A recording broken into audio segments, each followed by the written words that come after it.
Think back to the last time you were describing a film or book to a friend. Were there parts you remembered better than others? Were there bits you forgot? Of course there were. Consider any lectures or presentations you've heard recently. Are there aspects you remember better than others? Human memory is complex, and a great deal of research has been done on the topic. What matters to us, though, is what people remember from a speech or presentation. What sticks in the audience's head and why?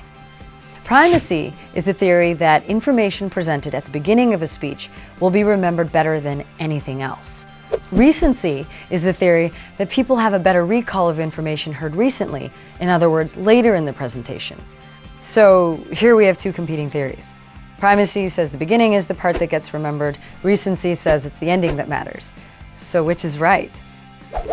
Let's consider a speech's structure. Good presentation has an intro, body, and a conclusion.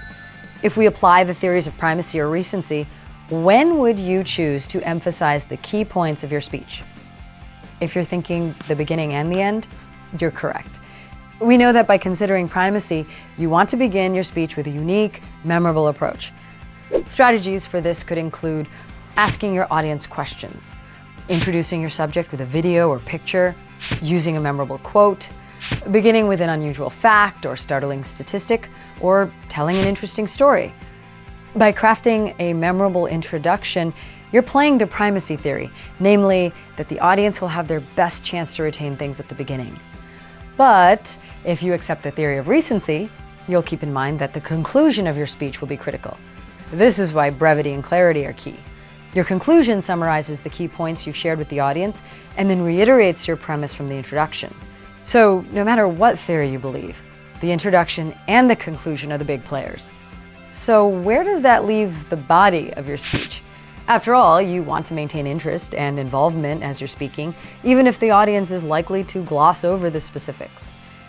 It helps to keep things simple and organized. This is why 3 to 5 key points in the body are optimal. Unless you're giving a speech that contains densely packed information and your audience is okay with that, you should keep to this number of key points. As you structure your speech, bear in mind that you want your audience to walk away remembering what you had to say. Understanding the theories of primacy and recency will help you accomplish your goal. Just as with films and novels, beginnings and endings are where the audience's long-term impressions are created. Give your introduction and conclusion all of the skill and craft you have on hand, and your audience will thank you. More importantly, they'll remember you.